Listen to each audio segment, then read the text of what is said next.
Penn North, yo, the WB, the heart of the city.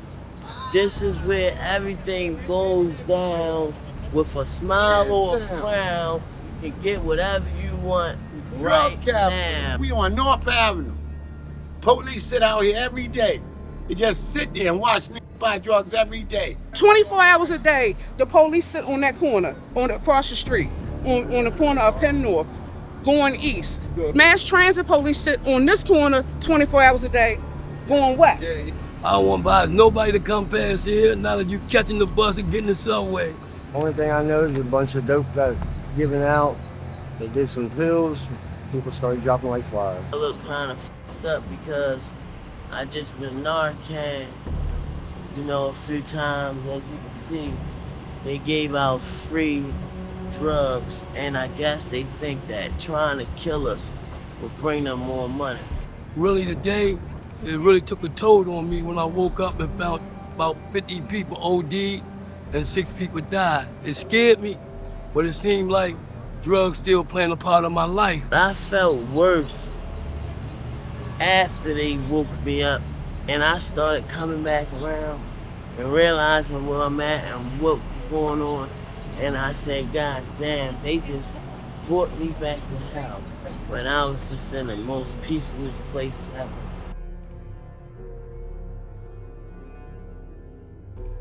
Clinton Brockenbrough, 34 years old, born and raised in Baltimore City. I haven't been anywhere. One time I went to Myrtle Beach, after my parents passed away. Worst time of my life. I ended up losing out a lot of money, They put us in a poison environment, destroyed our educational system, destroyed our mental. They swarm this city and they swarm us with drugs, and then they tell us it's our fault for not having the willpower to turn down the things that's around us. That's what we want. That's what we know. That's what we came up on.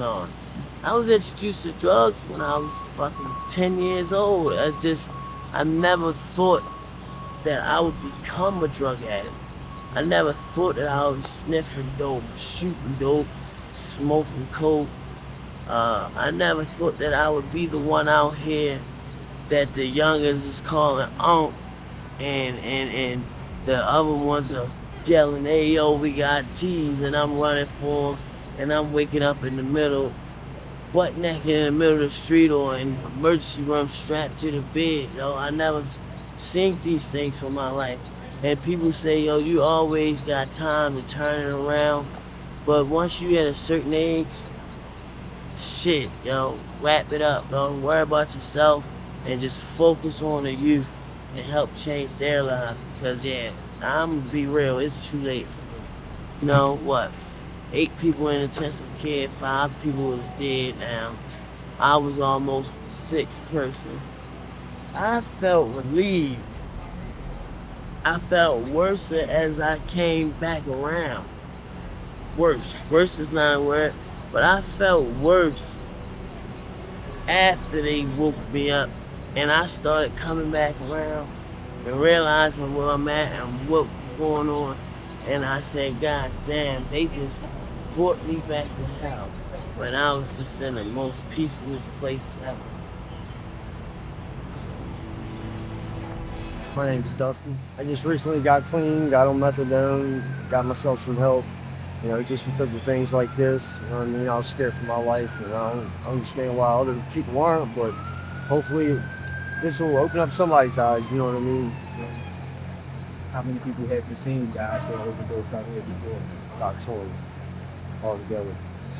And the numbers are just going up. We just need to get control of it, you know what I mean? Only thing I know is a bunch of dope got given out. They did some pills.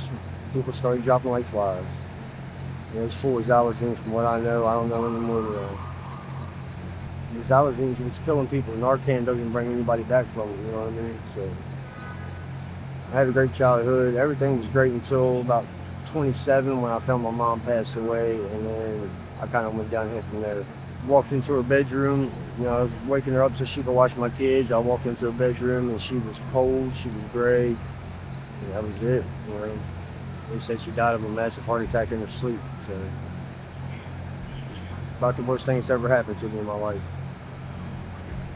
It doesn't get any better either. You know what I mean? Death doesn't get any easier. So, I just wish, we could open our eyes and help each other out to get out of this situation that we're in. I was on pain pills from when I hurt my back, and then after they took them from me, this was like the next best thing, so I wouldn't be sick. So, clean life would be amazing. I can get my life back, get a job, be a citizen again. It takes steps, one step at a time. As soon as the high goes away, the problems resurface right there in your face. Seeing this right here, it's time to face my problems. Straighten up my life. Ain't nothing out here. I seen these people today, what happened today. If that don't wake you up, what will? What will? Somebody giving out free drugs and you dying off of it? Come on. That's not right. And the ones who gave us the drugs, they probably didn't even know what it was. So you can't blame them. It's all about money, so okay. We can't blame them. We blame us. We're going and getting it, getting that line, getting it. I don't blame none of them. It's not their fault, it's our fault. You can't put our fault on somebody else. Then they put all these police cars and stuff like they really up to something, like they really mean something. To me, it's just a show. Because after this over, what they gonna do? Go back to their job, sit behind a desk? They're not gonna continue. More people are gonna die and die and die. They wanna stop, they start at the top. That's it. Where's that? But they ain't gotta tell me no more. I already see. I got my eyes open. Believe me, it's open. I'm gonna change. I'm gonna change my life. I don't know about nobody else. I'm gonna be playing with my grandkids. For the next time God has me here, believe this, I'm gonna be with my grandkids. I love them. I love my kids. I'm gonna be right with them. I'm not gonna leave them no more. It's time for me to get my life right the way my wife want me to do, how she want me to be.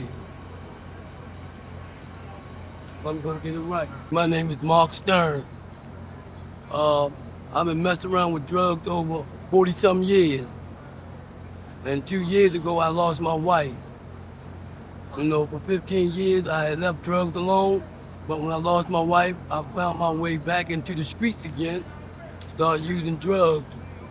Now at night, I don't even go home, but I do have my own place. So now I start living on the streets. And I'm trying to get off drugs, but it seems like my mind tell me yeah, but my body tell me no. Really today, it really took a toll on me when I woke up and found about 50 people OD'd and 6 people died. It scared me, but it seemed like drugs still playing a part of my life. And I wish and learned to know how I really could stop.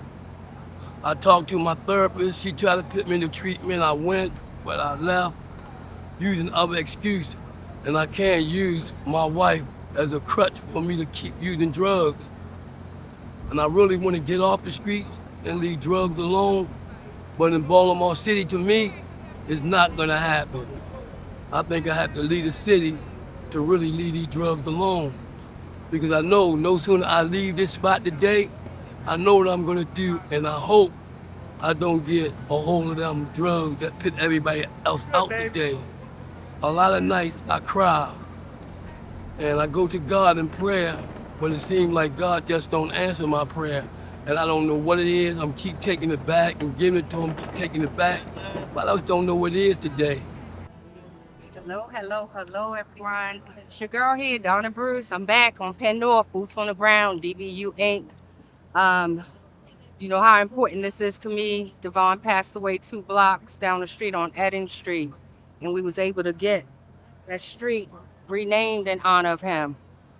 So when I heard about it, I had just left work, and I'm here, boots on the ground. We have some Narcan on the table. We have some resources. I'm a person with lived experience who have suffered from an overdose before. So this is very, very personal to me. The xylazine, the homelessness, the vacant buildings need to be fixed up. Access to mental care. Some people don't even have IDs. So how do we get them the resources? You have to come out here 10 o'clock at night and meet people at the level where they are. This is not a 9 to 5 thing. Right. This is 24-hour thing. Boots on the ground thing. So where's the councilman for this district? Where is the district person for this district? Like, they should be out here right now. Where's Brandon Scott, the mayor? He should be out here right now. Where is the commissioner at? He should be out here right now. And nobody is out here. Nobody is out here. And I don't understand that. I don't get that. 24 hours a day, the police sit on that corner, across the street, on the corner of Penn North, going east. Good. Mass transit police sit on this corner 24 hours a day, going west. Yeah. So, But they tired. You know how many times they come out, working across the street, can't say the name of it, but working across the street, I know personally I have revived somebody I have too, many times. that literally overdosed, Right. right? So when I speak to the EMTs and when I speak to the police officers, they are tired and burned out. The young lady gave birth on the bus stop. Right, they're tired and they burned out. And I've spoken to officers, Baltimore City police officers, that have said that they young lady watch gave birth on- these things happen because they aren't getting paid what they're worth. Well, now that's a whole nother system. Right? Yeah, that's a And whole we nother talking about- system. and we honestly talking about systems. So the city just got flooded with all this money. I'm looking for the organization. They get money every year. But I don't see But I don't them see putting two it in personal anything. organizations that just got $1 million. But I'm gonna be here. I don't get grant money. I don't get funding. I'm here because I'm a person with lived experience, Right. and my mission is gonna be completed. Like just a young lady, just a hug. Right. Just a hug to say, I care and I'm still here. I hear you, Donna, but for me, and I think you are too, This is and I good, think this you are is too. good. I think that for me, I'm really caught up in the moment as to what's happening right now. And the reason I say what's happening right now, because right now we're in a sense of urgency. This is- Like this is an emergency. Like It and this is like and it seems like the officials aren't taking it that way. Like where again, and I keep repeating myself, where are the faith leaders at? That Dwayne Simmons church right there, he in there 24/7, Simmons Memorial Baptist Church. Why isn't he up here with his evangelists? Where is Carter up at New Shiloh Baptist Church? Why isn't he down here? You understand? Where's Bethel down the street? Why aren't they down here? Yeah, I can relate to that. But you want your congregants who come from Sandtown to tithe and offering, but you're not here when we really need you to be here. That's a really, really good point. And it's true. It's true. So we need Baltimore to hold City the people needs accountable. help. I understand people are mad and pissed off, and the police feel like they're not being paid enough, but this is a part of the job. Or what this is a part of the job. Yeah, You understand what I'm saying? This is a part of the job.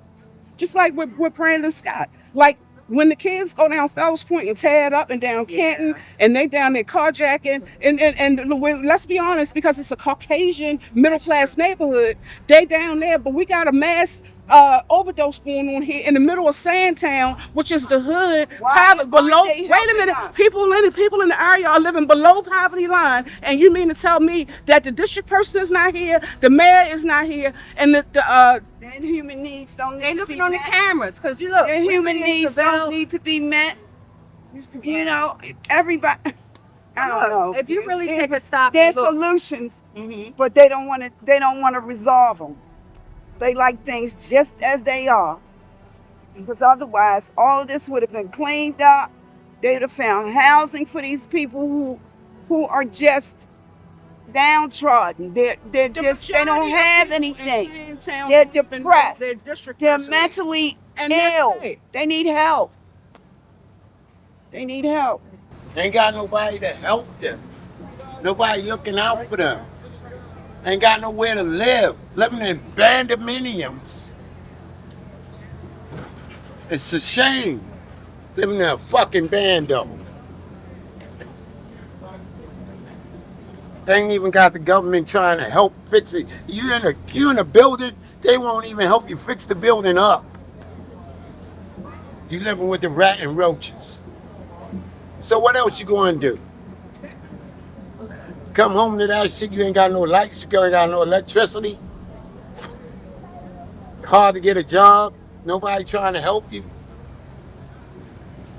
So the little money you get high. Because to get high takes the pain away. That's all it is, but it only relieves it for a minute.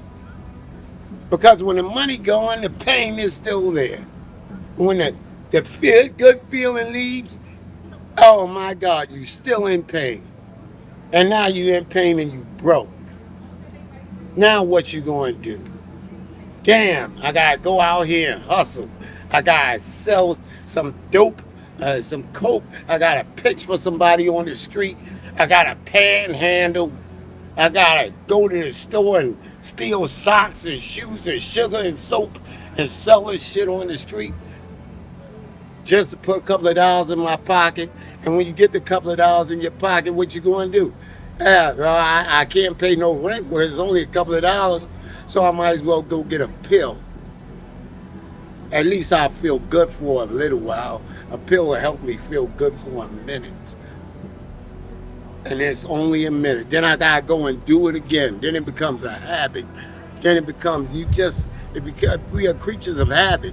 So you get used to doing this shit, and then you think it becomes normal. It just becomes normal to you. Just becomes normal to you.